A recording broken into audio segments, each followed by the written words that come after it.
agujero de ese rodamiento.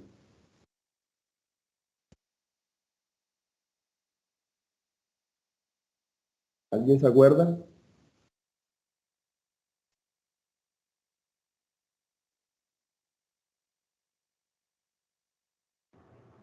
12 milímetros. 12 milímetros, correcto.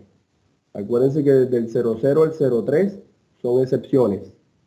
Y van 00 son 10 milímetros, 01 12, 02 son 15 milímetros y 03 son 17 milímetros. 10, 12, 15, 17. 08, diámetro de agujero.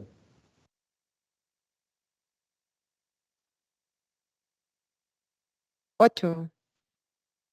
8, el último dígito. Si el código básico solo tiene 3 dígitos, el último dígito ya me indica el diámetro del agujero en milímetros. Bien. 608-630. ¿Cuál será su diámetro de agujero?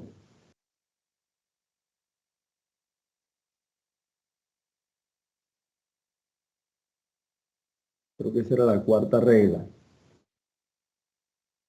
Bueno. El rodamiento con agujero de más de 480 milímetros, ya el agujero viene marcado directamente en la referencia del rodamiento. Lo que está después del guión ya me indica en milímetros cuál es el diámetro de agujero del rodamiento. En este caso 630. 323-14. Aplicó la regla. Desde el 04 hasta el 96 se aplica la regla. Código de agujero desde el 04 hasta el 96 aplica la regla. Como es 14, está dentro de ese rango. 14 por 5, 70. Aquí, 232-68, también aplica la regla. 68 por 5, 320, 340, perdón. Y el 7303,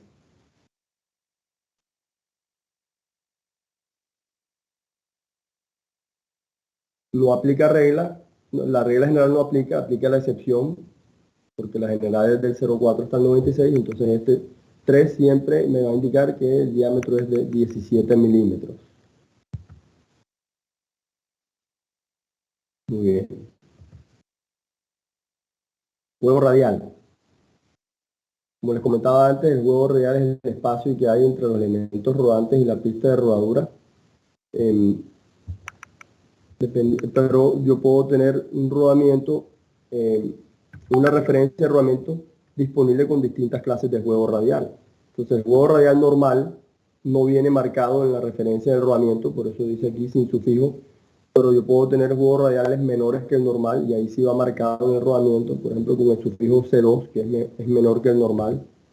Puedo tener también huevo radial C1, que es menor que el C2 incluso, pero también huevos radiales mayores que el normal, como el C3, o el C4 que es mayor que el C3, o el C5 mayor que el C4.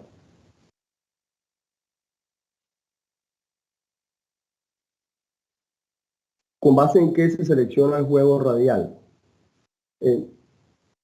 Normalmente existe la percepción de que si el rodamiento trabaja a más velocidad, yo necesito más huevo radial. Y no necesariamente es así. En realidad el huevo radial va a depender casi que en su totalidad del ajuste que necesita el rodamiento en el eje y en el alojamiento, y ese ajuste va a depender de las condiciones de operación del rodamiento. Ese es otro tema. No está incluido pues, dentro de estas 3 primeras capacitaciones que vamos a hacer, la de hoy, la del próximo martes y el siguiente. Pero es un tema que pues, estuvimos tocando en Salvador hace unos 2 o 3 semanas y pues seguramente vamos a estar conversándolo más adelante también. Bueno, y es importante la buena selección del huevo radial porque si el huevo radial es insuficiente, el rodamiento puede quedar recargado, es decir, ya puede que no me quede huevo radial cuando la monte, sino que queda frenado, y si pues tengo demasiado huevo radial, ya les comenté con el video, pues la zona de carga se disminuye, el esfuerzo aumenta y el rodamiento pues también va a fallar más rápido. Pues, básicamente, normalmente, pues el más común de las aplicaciones, el agujero del rodamiento siempre va a ser un poco más pequeño que el diámetro del eje, pues y esa diferencia de tamaño va a hacer que se me reduzca el juego radial del rodamiento.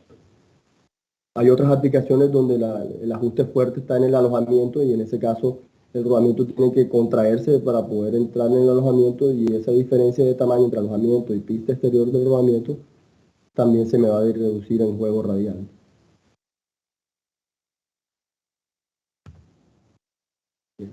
Bueno, ya lo vimos aquí, ya lo conversamos, el efecto del juego radial. Si yo tengo más juego radial, pues van a haber más elementos rodantes flotando.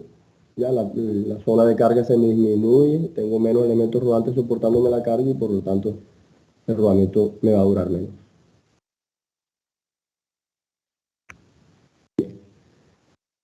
En este gráfico podemos apreciar cómo es la vida útil de un rodamiento, que es esta curva que está aquí, con respecto al juego radial, que es lo que tengo acá.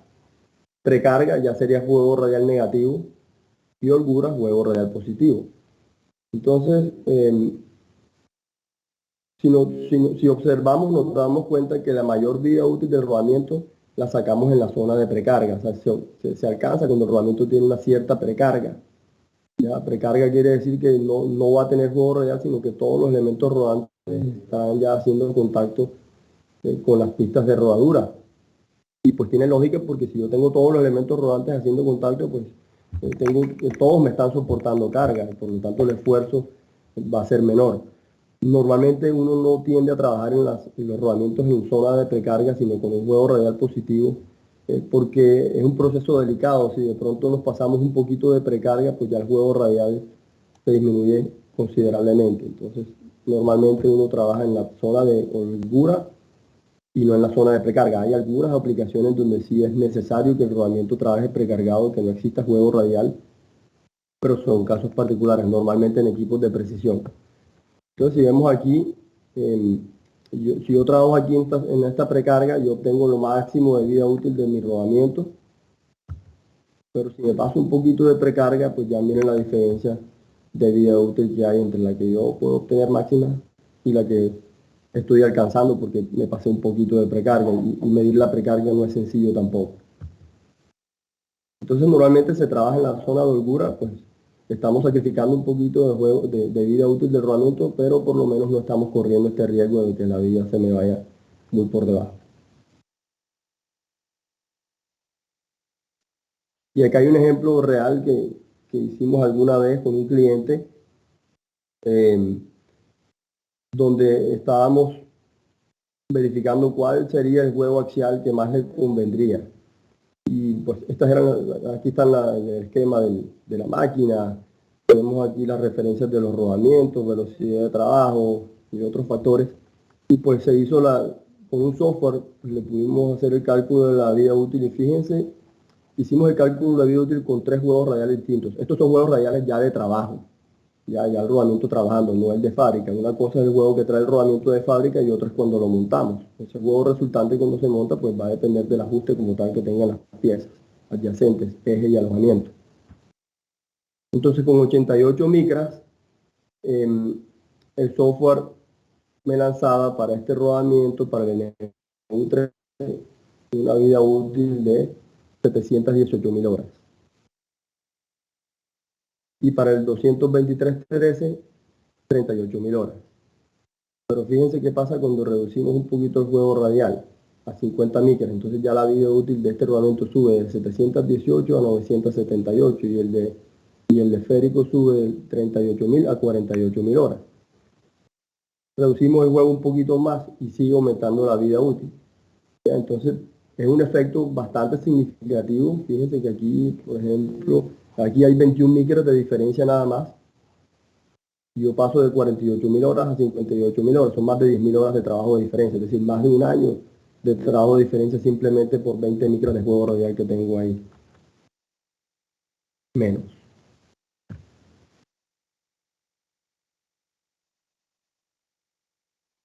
Muy bien. Vamos a ver entonces algunos sufijos que son comunes. Nos encontramos, por ejemplo, el sufijo UA, que es un sufijo para rodamientos de bolas de contacto angular de una hilera. Lo que me indica son rodamientos que vienen para trabajar apareados, así como lo vemos aquí, son rodamientos apareados. Cuando los apareamos, es decir, cuando lo colocamos uno junto al otro, ya el juego axial que va a quedar está definido por este sufijo y por el tamaño del rodamiento. Hay tablas que te muestran cuánto va a ser el juego axial resultante.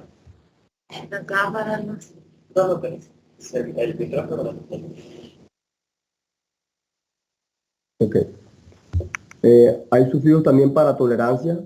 Los rodamientos tienen sus tolerancias de fábrica, son estas tolerancias normales, pero nosotros también podríamos solicitarle a fábrica rodamientos con tolerancias más estrechas, es decir, con mayor precisión, y para eso existen los sufijos que nos indican la precisión del rodamiento como tal. Por ejemplo, el P6 que tiene mejor precisión que P5, P5 mejor que P6, y así tenemos los distintos tipos de precisión en los rodamientos.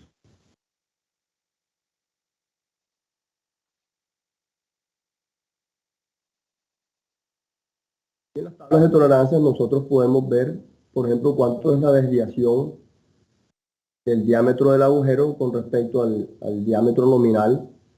Y si comparamos un rodamiento con tolerancia normal, por ejemplo, de un diámetro de agujero de 100 milímetros, estamos aquí entre el rango de 80 a 120, me dice que la tolerancia del diámetro de su agujero va de 0 a menos 20 micras. Estas medidas todas están en micras o en micrómetros, es decir, milésimas de milímetros. Ese es un rodamiento con tolerancia normal. Si yo paso un rodamiento con una tolerancia más precisa, más pequeño, una tolerancia más pequeña, es decir, una tolerancia P2, entonces ya la tolerancia no va a ser de 20 micras, sino que va a ser de solamente 5 micras. Siempre van a haber el menos aquí, menos, siempre menos, porque las tolerancias de agujero de rodamiento y también la tolerancia de su diámetro exterior siempre son por debajo de la medida nominal, nunca por arriba. Entonces lo que les quería mostrar aquí era cómo variaban las tolerancias del agujero de rodamiento cuando nosotros pasamos de una clase de tolerancia a otra de rodamiento. Lo mismo sucede con el diámetro exterior.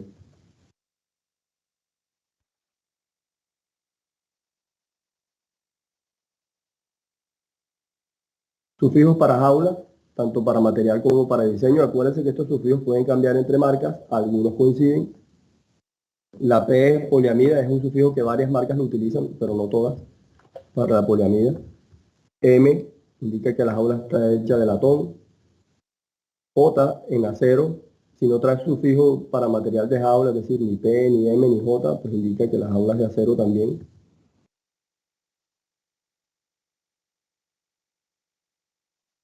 La A, si esta A va seguida por el material de la jaula, lo que me indica es que la jaula está guiada de la pista exterior del rodamiento. Por la parte interna, pero está guiada de la pista exterior. Como vemos aquí, la jaula está guiada aquí por la pista exterior. El sufijo B me indica que la jaula está guiada por la pista interior, como vemos aquí.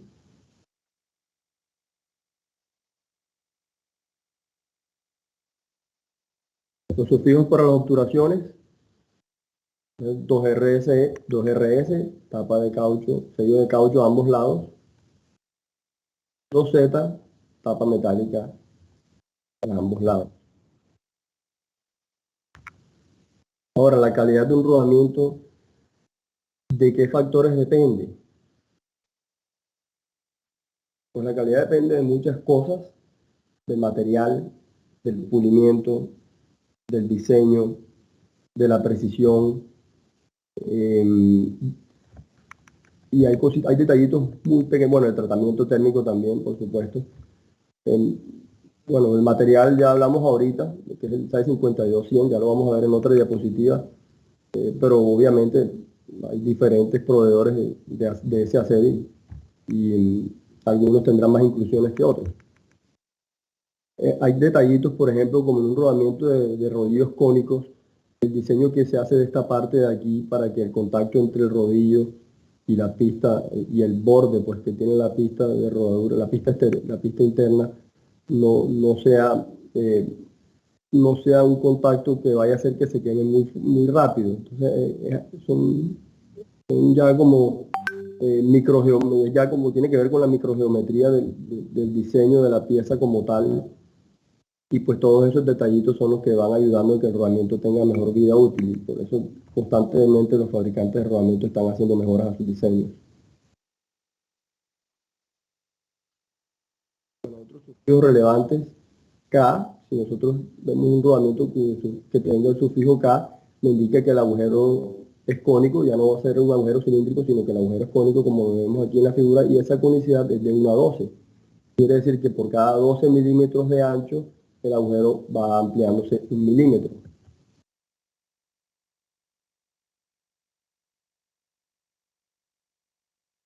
K30 es otra conicidad, es más leve, y viene marcada así en el rodamiento K30 y se refiere a que por cada 30 milímetros de ancho, el diámetro del agujero va creciendo 1 milímetro más.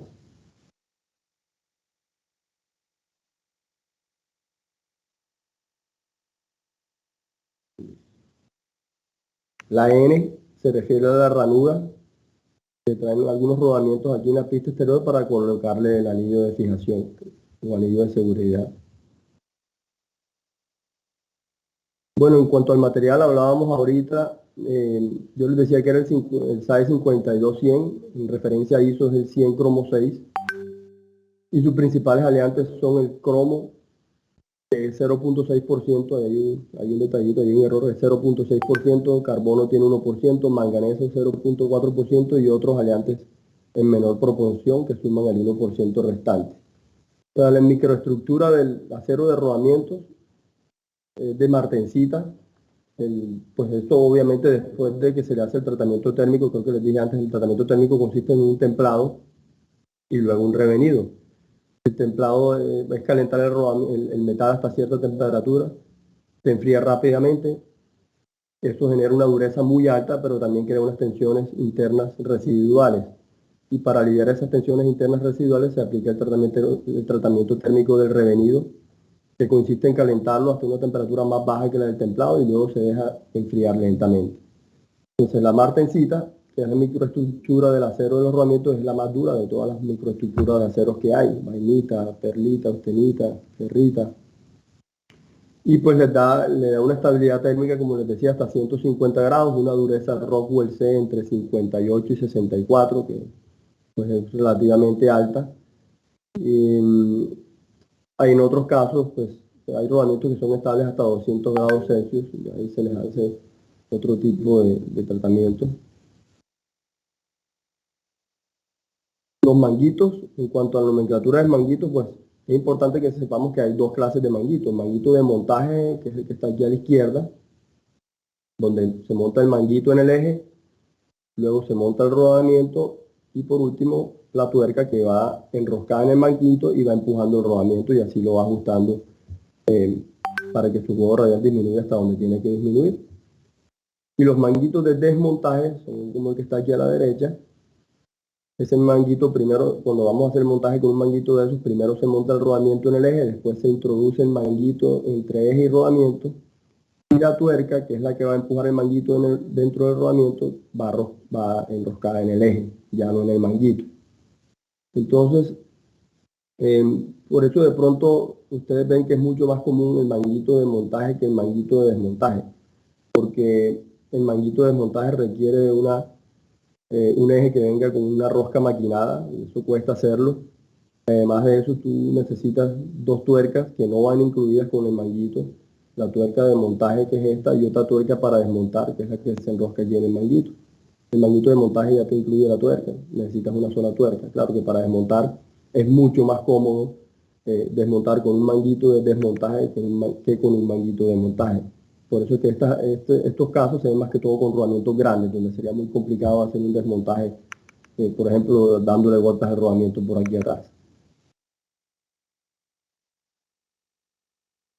Y la nomenclatura, pues hay muchas series de manguitos. Los manguitos de montaje comienzan por H y los de desmontaje comienzan por AH. Aquí tenemos un par de ejemplos. Un rodamiento 222-48 sea KW33, ya la K me indica agujero cónico. Entonces puede ir montado sobre manguito o de pronto sobre un eje que ya esté maquinado cónico. Entonces el manguito correspondiente a este rodamiento sería este de acá. Manguito de desmontaje para un rodamiento 241-28 sea K30, ese que tiene conicidad K30. La referencia del manguito sería el AH241-28.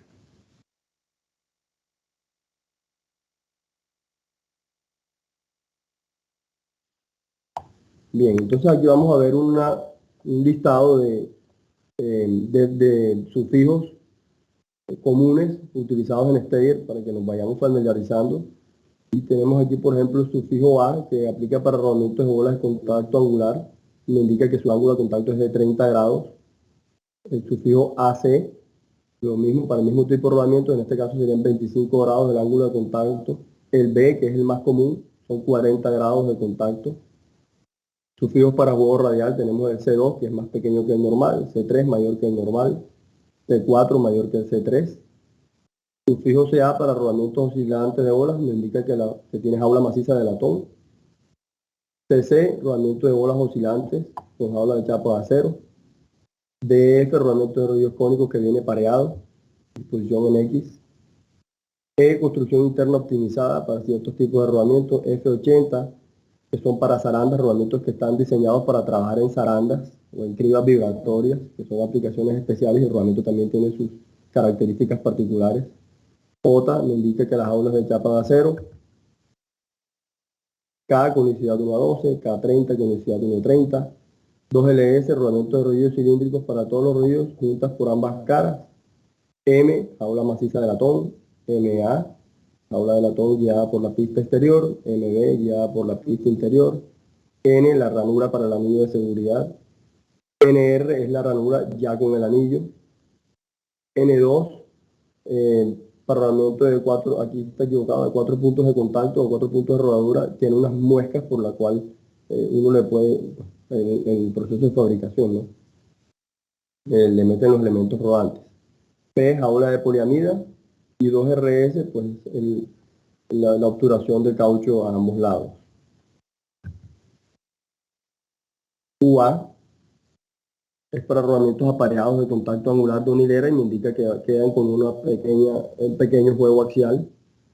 La V, rodamiento de rodillos cilíndricos sin jaula.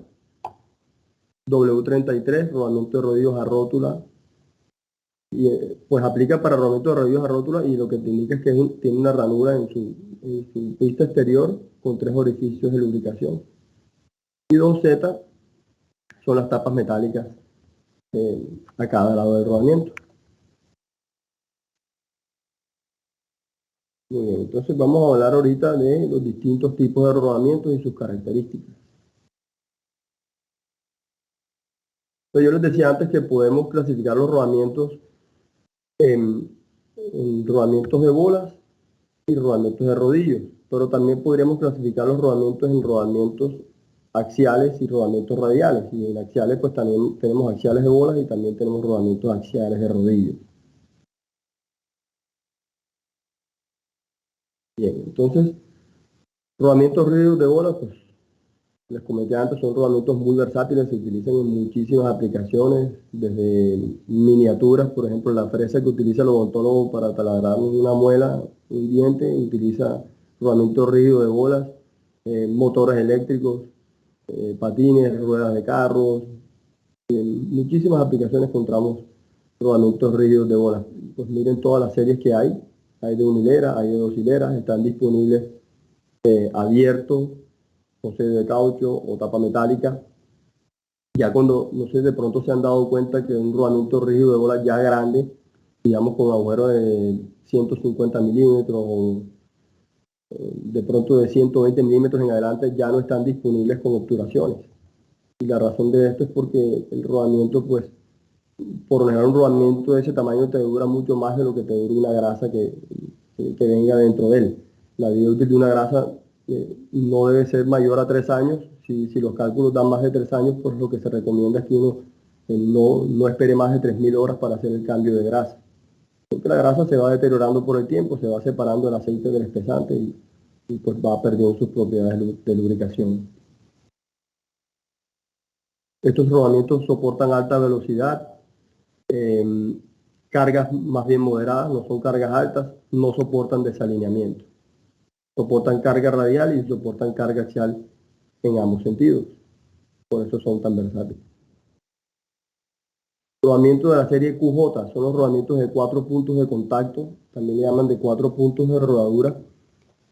Estos rodamientos, si se dan cuenta, la pista interior viene partida, vienen en 2 mitades. La pista exterior sí es una sola pieza. Entonces aquí vemos las dos partes de la pista interior, la jaula con los elementos rodantes y la pista exterior. Si vemos de pronto más de cerca un rodamiento de ese tipo, nos damos cuenta que él hace contacto en 4 puntos. ¿Ya? De hecho, por eso es el nombre de rodamiento de 4 puntos de contacto o 4 puntos de rodadura.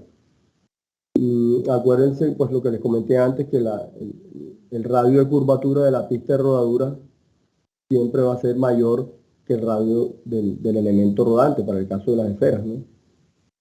Y pues si no fuera así, es muy complicado que entre el lubricante ahí, el rodamiento pues obviamente también tendría mucha fricción en el elemento rodante trabajando ahí. Entonces, ahí en estos 4 puntos hace el contacto. Estos rodamientos soportan alta carga axial en ambas direcciones, pero muy poca carga radial. Entonces, aplicaciones serían de ese tipo, donde tenemos alta carga axial y no tanta carga radial. También los encontramos a veces en motores eléctricos grandes, pero no va este rodamiento solo, sino que al lado se le coloca uno de rodillos cilíndricos, que es el que va a soportar cargas radiales. Y este es el que se encargaría de la carga axial. Bien. Y de pronto esta es la diferencia con respecto a uno de contacto angular. El de contacto angular solo te soporta carga axial en una dirección, dependiendo de dónde viene la carga. Si viene del eje, pues aquí sería hacia la izquierda, si viene el alojamiento hacia la derecha. Siempre tratando de apretar el elemento rodante y no de abrir el rodamiento. El de 4 puntos de contacto te soporta carga axial alta en ambos sentidos. Rodamientos de bolas de contacto angular, hay de una hilera y hay de doble hilera. Los de una hilera están disponibles en versión sellada en algunos casos. Estos rodamientos, si es de una hilera, soportan carga radial y carga axial en un solo sentido. Por eso es que les comentaba antes que ellos tienen su sentido de montaje. ¿Ya? No lo puedo montar de cualquier forma, tiene que ser del lado correcto. Los de 2 hileras, como ellos sí son simétricos, se pueden montar de un lado u otro, ahí no va a haber ningún problema. El ángulo de contacto de los rodamientos de bola de contacto angular de doble hilera por lo general es menor que el de una hilera, puede estar entre 25 y 30 grados. El que normalmente se utiliza para rodamientos de contacto angular de una hilera es de 40 grados. Entre mayor es el ángulo de contacto, más fuerza axial va a soportar el rodamiento axial. Se utilizan en bombas, se utilizan en ruedas de automóviles, sí, más que todo en bombas que generan carga axial, es donde más comúnmente se encuentra. Aquí vemos la serie 72, 73, 74 y los de doble hilera, la serie 32 y 33. Ahí vemos. Esto es lo que pasa, este sería el resultado de un rodamiento que se monta al revés. Estas rayas que le ven aquí a las esferas es porque ella se monta aquí en este borde, ¿ya? Aquí y acá, se va lastimando si yo le aplico la carga donde no debe ser.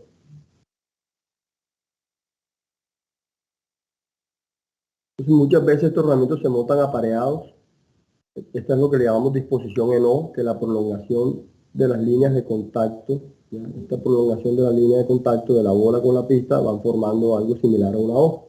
Esta es la exposición en X, forma algo como una X, esa prolongación de líneas de contacto, y tándem es cuando se montan los dos en el mismo sentido. Pues obviamente si yo monto así en tándem, estos me van a soportar carga axial solo en una dirección. A veces se montan más de dos, se pueden montar dos así y el tercero se monta en la dirección opuesta y ahí sí puedo soportar cargas axiales en ambos sentidos. Rodamientos oscilantes de bolas. Estos rodamientos, al ser de bolas, trabajan a altas velocidades. La mayoría de las veces nos encontramos con jaula de poliamida. En otros casos, de pronto para los más grandecitos, jaula de latón. Tienen como particularidad que ellos soportan desalineamiento. Si ven aquí el perfil de la pista exterior, ellos pueden ecualizar como un rodamiento oscilante de rodillos tal cual. Están disponibles con agujero cilíndrico y agujero cónico, y en algunos casos también están disponibles la versión obturada. Más que todo, sus aplicaciones son ventiladores industriales. Rodamientos de rodillos cilíndricos, pues tenemos muchas clases, como hablábamos antes. NU tiene dos bordes en la pista exterior y la pista interior no tiene borde. El N, que es totalmente lo contrario del NU, él tiene dos bordes, pero en la pista interior, y la pista exterior es sin bordes. NJ, dos bordes en la exterior, uno en la interior, es decir, que este rodamiento me soporta carga axial en una dirección, ¿ya? Porque aquí tiene un tope. Estos no me soportan carga axial, aquí no hay nada que le haga tope. El NUP es como un NJ, pero viene con un anillo, y ese anillo fija el elemento rodante para que pueda soportar carga axial en ambas direcciones, en ambos sentidos. Y el NJ más HJ es un NJ como tal, que se utiliza en conjunto con un anillo, que es básicamente para hacer lo mismo que hace este anillo aquí, para hacerle tope y pueda soportar carga axial en ese sentido. Pero normalmente la carga axial que soporta en el sentido donde está el anillo, y lo mismo aquí, es mucho más baja que la que te soporta cuando se está apoyando sobre este resalte que trae la pista. Y pues los rodamientos de rodillos cilíndricos tienen muchas aplicaciones: motores eléctricos, reductores, zarandas, poleas de puente grúas. Ya tienen bastantes aplicaciones porque son rodamientos que soportan alta carga radial en velocidades moderadas, no tan altas como los rodamientos de bolas, pero son velocidades moderadas. Y pues la carga axial ya va a depender del diseño del rodamiento, ¿no? Dependiendo de la aplicación, si va a haber carga axial o no, pues se selecciona uno u otro.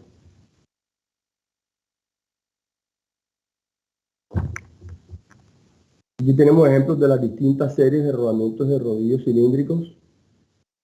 La NU tenemos 19, 10, 12, 2, 3, 22, 23. Es la serie de los rodamientos de rodillos cilíndricos, es el más común. Luego tenemos el NJ, 2, 3, 4, 22 y 23. N, 10, 2 y 3. Y el NUP, la serie NUP 2, 3, 22 y 23. Aquí como un tip, les recomiendo que no mezclen pistas de un rodamiento con otro, así sean de la misma marca, de la misma referencia, todo lo ven idéntico, porque el juego radial resultante de un rodamiento eh, lo da el matrimonio entre los elementos rodantes, es decir, el diámetro de los elementos rodantes, la tolerancia de la pista interior y la tolerancia de la pista exterior. La combinación de las tres es lo que me va a dar el juego radial resultante, pero si yo ya le cambio la pista del rodamiento y le pongo a la de otro, es posible que la tolerancia de esa pista me entregue un juego radial distinto.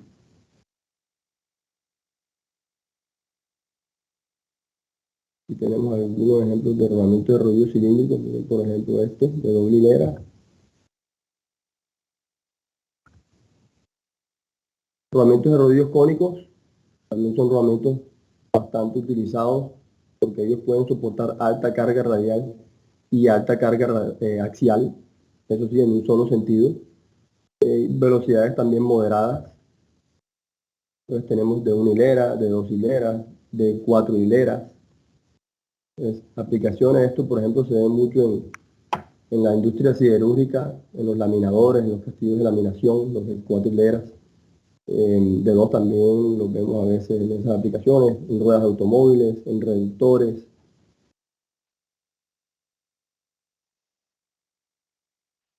Ruedas de trenes, por ejemplo, son para ruedas de tren. Las series, también como un rodamiento tan versátil, tiene muchas series, como estas que vemos aquí. Entonces, aquí vemos el despiece de un rodamiento de rodillos cónicos de cuatro hileras.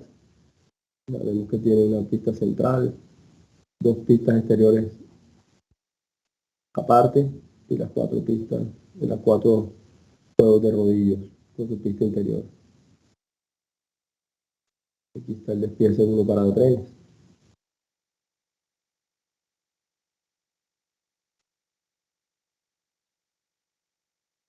Rodamiento de rodillos cónicos, el tamaño de este rodamiento. Y aquí hay un par de videos de un montaje de rodamiento de rodillos cónicos. A ver si me corre.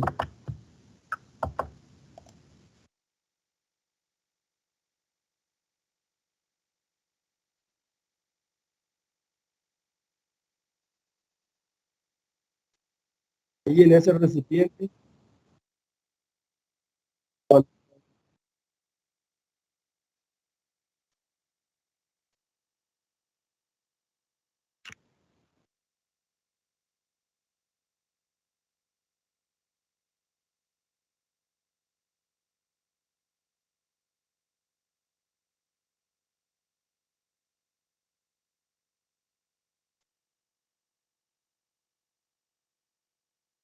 cementera.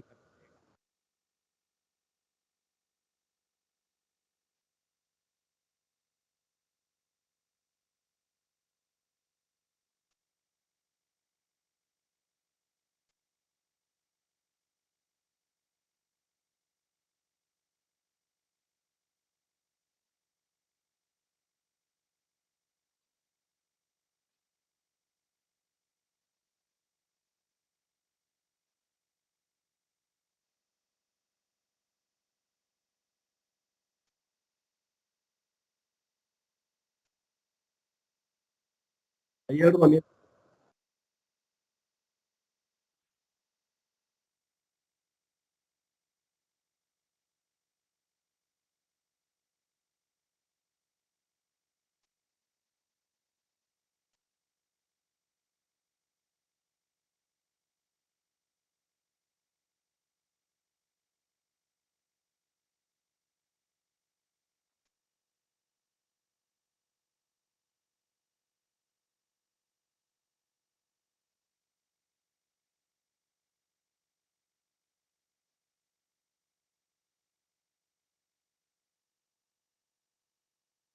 Es el eje que...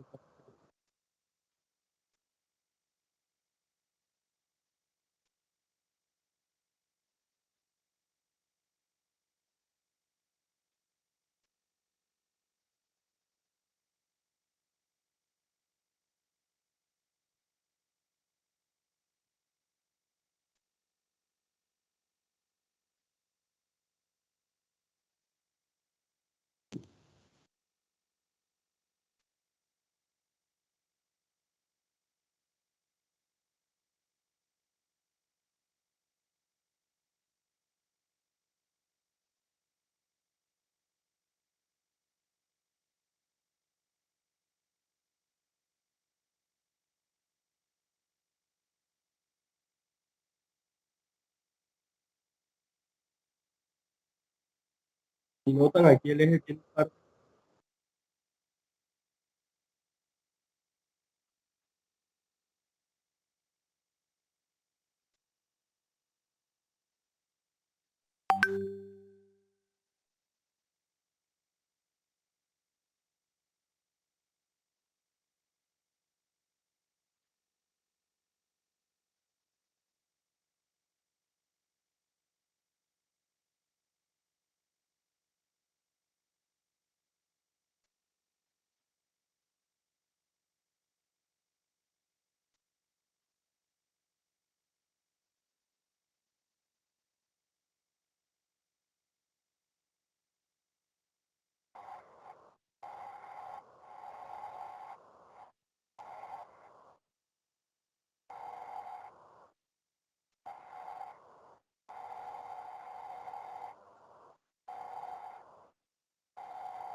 Bien.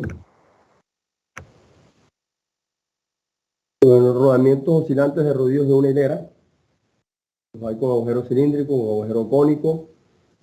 En serie 202 y 203 son mucho menos comunes que los de doble hilera, pero también son rodamientos que tienen buena capacidad de carga. Pueden oscilar, es decir, que pueden compensar desalineamiento. El desalineamiento que soportan los rodamientos oscilantes de rodillos va a depender de la carga a la que estén sujetos, pero normalmente llegan máximo a 2 grados de circunferencia. Aquí están los rodamientos oscilantes de rodillos de doble hilera, entonces tenemos muchas aplicaciones. Todo lo que es industria pesada, este es el fuerte de esos rodamientos, donde veamos trituradoras, por ejemplo, bandas transportadoras para trabajo pesado, molinos, zarandas, incluso motores eléctricos grandes. Es posible que encontremos algún rodamiento de estos. Molinos de todo tipo, ¿no? Molinos de bola, molinos verticales, horas. Están disponibles con agujero cilíndrico, con agujero cónico. ya versión sellada, ya que es algo pues que estaba demandando el mercado. Pues soportan, son los rodamientos que más capacidad de carga tienen. Su velocidad pues también es baja pues comparada con los otros tipos de rodamientos. Si lo comparamos con un rodamiento de rodillos cilíndricos o rodamientos de bolas, pues los rodamientos oscilantes de rodillos manejan velocidades más bajas, pero la ventaja que tienen es su capacidad de carga. Entonces, más que todo son utilizados en aplicaciones con carga muy alta, pero velocidades no tan altas, velocidades más bien moderadas o bajas.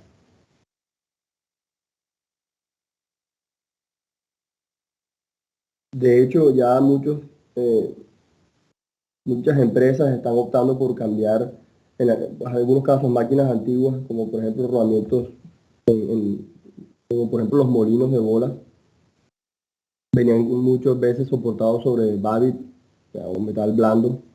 Pero ya muchas empresas han ido migrando, haciendo pues ese cambio de cojinetes de Babbitt a rodamientos de este tipo, porque tienen una vida útil más larga, porque son más fáciles de mantener. Cambiar un cojinete de Babbitt pues, es mucho más dispendioso que cambiar un rodamiento.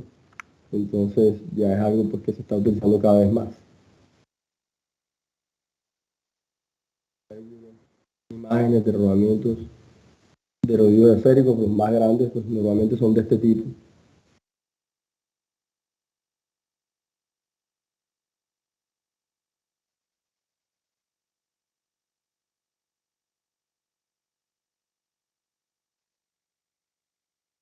Y vemos el proceso de fabricación, por ejemplo, aquí sale del tratamiento térmico, la pista interior, está armado el rodamiento, un rodamiento de como 4 metros de diámetro. Aparte del proceso de fabricación, el rectificado, cubrimiento de la pista de rodadura.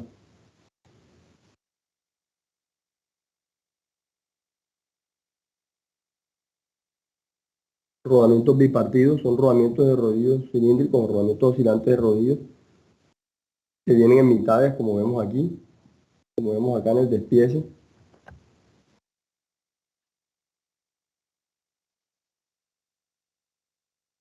Entonces, vienen dos mitades la pista interna, dos mitades la jaula con los elementos rodantes y dos mitades la pista exterior. Estos rodamientos se diseñaron y se construyeron pensando en aplicaciones, por ejemplo, como esta, donde para cambiar el rodamiento que está aquí, vamos a cambiar la imagen, y si vamos a cambiar este rodamiento que está aquí, entre la polea y el reductor, pues normalmente habría que hacer todo el desarme, hay que sacar el reductor, destapar la chumacera, cambiar el rodamiento.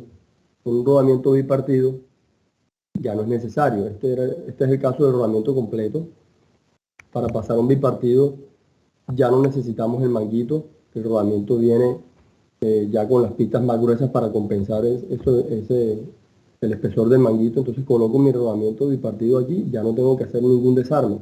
Simplemente aliviar la tensión en la correa, abro la chumacera, corto el rodamiento viejo y el nuevo pues lo meto por mitad. Entonces pasé a esto. No tengo que hacer ninguna modificación ni al eje ni a la chumacera. Es decir, los mismos componentes que estoy utilizando me van a servir para montar el rodamiento bipartido. Entonces es algo que te ahorra muchísimo tiempo y dinero también. Aquí está otro ejemplo con una planta de carbón aquí en Colombia, donde tienen transmisión dual, tienen aquí la polea de la banda transportadora y tienen un motor con su reductor a cada lado.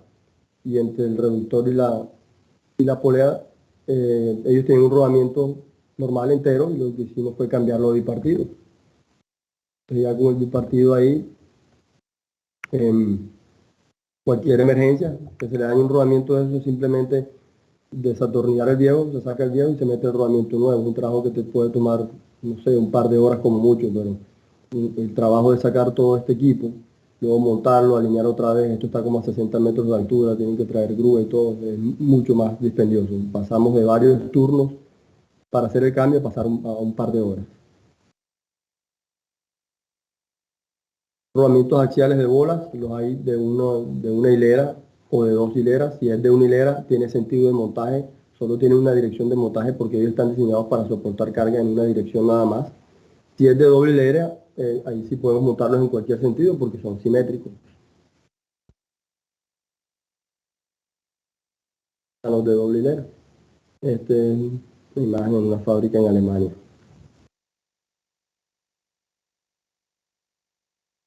Entonces esto es lo que les decía. Ellos están diseñados para soportar carga axial en un solo sentido nada más, si son de una hilera. Si son de doble hilera, ahí sí pueden soportar cargas axiales en ambos sentidos. Rodamientos axiales oscilantes de rodillos. Ya son rodamientos que soportan alta carga axial y alta carga radial, velocidades no tan altas. Ya son rodamientos bastante robustos, estas son sus series. De pronto máquinas que reutilicen máquinas pesadas que trabajan en dirección vertical, bombas que trabajan verticales, por ejemplo las bombas de las termoeléctricas, muchas veces tienen este tipo de rodamientos. Extrusoras también, prensas para extracción de aceite de palma tienen ese tipo de rodamientos. Rodamientos axiales de rodillos, pues, hay de un efecto, o sea, de una hilera y también de doble hilera, igual que los de bolas. Estas son las series.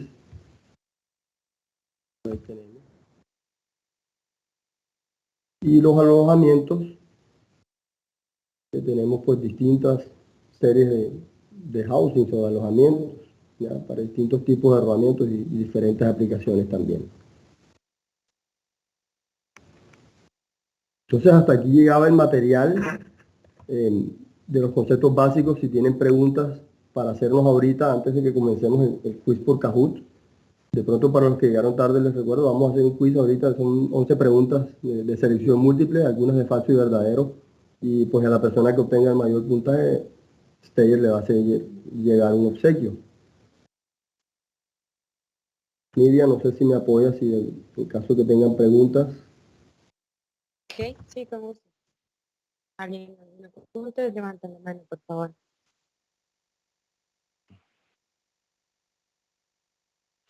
Bueno, yo aprovecho en lo que alguien pues levanta la mano, agradecerle su asistencia. Solo cierro con un par de acotaciones para que las tomen en cuenta. Es muy importante que nos compartan los prefijos y los sufijos, además de la marca en la que vamos a reemplazar, porque como ya lo dijo el ingeniero, en muchas ocasiones hay características que no están normadas o que no todas las marcas comparten en sus numeraciones. O pasa también con mucha frecuencia que los fabricantes de rodamientos producen algunos números bajo las especificaciones que solicita el fabricante del equipo. Y por lo tanto lo que nosotros obtenemos es un número de parte como tal, y voy a poner un ejemplo de Caterpillar, y no las especificaciones o el número con el que está normado. Todos estos datos nos van a permitir interpretar lo que cada marca sugiere y sobre todo lo que el fabricante del equipo tomó en consideración para la aplicación mecánica cuando estaba diseñando el equipo. Entonces eso es muy importante tenerlo. Otro punto interesante es con los motores eléctricos, y yo siempre hago hincapié porque la placa generalmente nos indica cuáles son los rodamientos que tiene este motor y por lo tanto qué tipo de montaje es el que se puede realizar con este motor. Pongo un ejemplo muy sencillo. Motores que están diseñados para trabajar horizontalmente no deberían de instalarse de manera vertical porque son otros los rodamientos que llevan tanto en el lado del eje como en el lado de la cola del motor. Creo que es sano que promovamos la elaboración de documentos en los que conste qué tipo de lubricación, cuánta lubricación, qué tipo de lubricante, qué marca y qué especificación de lubricante se utiliza para garantizar el mejoramiento y la vida útil y prevenir que el equipo no falle en los periodos críticos cuando no estamos en mantenimiento. Además, en estos tiempos ha sido complicado por la famosa crisis de contenedores, ¿verdad? Y posteriores temas ajenos a nuestro alcance como fabricantes o distribuidores, y por lo tanto les pedimos su apoyo compartiendo numeraciones y cantidades que sean difíciles o que sean complicadas de adquirir para mantener un stock disponible en Centroamérica. Tenemos una muy buena relación entre distribuidores y pues queremos promover eso, resolverles con agilidad. Es muy difícil condensar en 2 horas toda la información referente a los rodamientos, pero la idea es que tuvieran un panorama general y algunas herramientas que que sirvieran para tomar decisiones, para compartir con sus compañeros en los procesos cotidianos. Trabajamos para STC Steyr desde Guatemala con la empresa Componentes Industriales, desde Costa Rica, con Taller Eléctrico Marín y en El Salvador como Elementos Industriales, y hemos logrado instalar referencias en aplicaciones muy complicadas. Por lo tanto, agradecemos su apoyo y la confianza como usuarios finales, lo cual nos ha permitido ir creciendo con la marca en la región. Compártanos sus experiencias difíciles, complicadas, tediosas, y buscaremos con el fabricante, con Steyr, tratar de resolver de la mejor forma, identificando cuál fue el punto de fallo, qué fue lo que ocurrió, qué pudo haber ocurrido, para que en estos equipos críticos ustedes no vuelvan a tener esas malas experiencias. Les deseo buen provecho a todos. Nuevamente agradecer su compañía, agradecer al ingeniero Calosdi y al ingeniero Gallardo el espacio, el tiempo y la dedicación en preparar esta capacitación. Y siéntanse en toda libertad de compartir los vínculos que vamos a estar promoviendo para las próximas 2 semanas, siempre con temas referentes a los rodamientos y con sus compañeros o con otras personas. Abóquense a su contacto local en Costa Rica, en Guatemala o acá en El Salvador para poderles hacer llegar este vínculo. Pues pasamos a preguntas y respuestas, creo, Nidia. Un saludo a todos, nuevamente feliz provecho y gracias por el tiempo. Gracias, Luis. Quería mostrarles aquí algo breve de almacenamiento de rodamientos. Son 6, 7 diapositivas, pero me parece importante que tengamos este conocimiento. Bueno, ya sabemos que los rodamientos están hechos de acero, de carbón, por lo tanto pues se corroen. ¿Cuáles son las condiciones que debemos controlar durante el almacenamiento y con cuánto tiempo puedo almacenar los rodamientos? Es lo que vamos a ver ahorita. Ya vimos el material. ¿Qué condiciones debo controlar cuando estoy almacenando rodamientos? Entonces la humedad relativa, lo ideal es que esté por debajo del 65%, la temperatura de almacenamiento menor a 30 grados Celsius, las variaciones de temperatura del recinto donde estamos guardando los rodamientos, que no sean más de 8 grados Celsius o Kelvin, pues diferencia es lo mismo. No se deben exponer a la luz solar directa, no se deben exponer a químicos. ¿Por cuánto tiempo lo puedo almacenar? Pues lo que los fabricantes siempre decimos, hasta por 5 años si lo tienes bien cerradito en su empaque original. Si el rodamiento viene obturado, es decir, si viene con grasa, máximo 3 años, porque después de los 3 años ya la grasa ha perdido propiedad y puede no trabajar igual. Ahora, los rodamientos siempre deben almacenarse acostados, como vemos ahí en la imagen, apoyados sobre toda su circunferencia, no parados porque con el tiempo se deforman.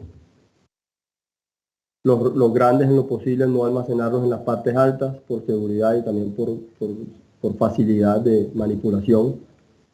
Entonces, acuérdense siempre acostados los rodamientos.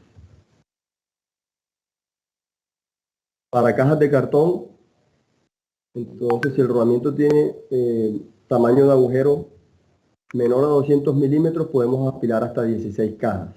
Tamaño de agujero, no, perdón, diámetro exterior. Si su diámetro exterior está entre 200 y 400 milímetros, 8 cajas de alto máximo, y si es de más de 400 milímetros, 5 cajas.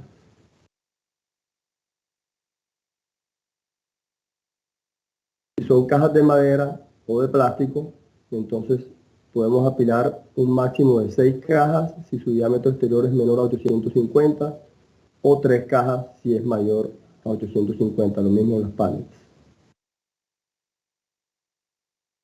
Bueno, eso era al almacenamiento. Entonces, no sé, Nidia, si hay alguna pregunta o pasamos ya al Kahoot. Creo que nadie más. Todos están haciendo sus comentarios por chat. Y pues creo que nadie más tiene preguntas. No sé si alguien más desea consultar algo o hacer. Bueno, ahí les envío el link por el chat. Marco Vinicio García creo que tiene una consulta. Marco, por favor, abra su micrófono. Sí, yo entré un poquito tarde, no sé si se grabó toda esta conferencia, porque sí me gustaría, era tanta información que es difícil de asimilarla a la primera. Entonces, no sé si va a quedar grabación de todo esto. Sí se grabó toda la capacitación. Ok, de acuerdo, gracias. Y Por favor, pídale a su contacto el link y ahí le vamos a estar compartiendo la grabación en cada uno de los países. Sí, por favor. Muchísimas gracias. A ustedes, a la orden.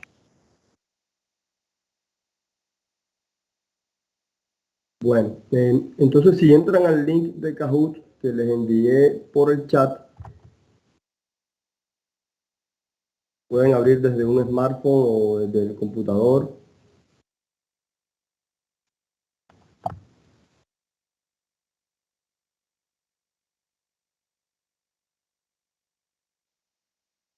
Entonces, por cada pregunta se obtiene un puntaje. Si la pregunta es correcta, se obtiene puntaje y tiene en cuenta no solamente que la pregunta esté correcta, sino el tiempo de respuesta. Son 11 preguntas. Creo que son 9 de selección y 2 de falso verdadero. En las de selección hay una única respuesta correcta. ¿Okay? Les repito, las que son de selección múltiple hay una única respuesta correcta.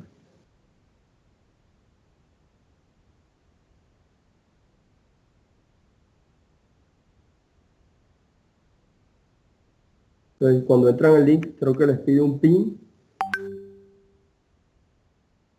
Y es el PIN que, pues, que vamos a ver todos aquí en la pantalla. Creo que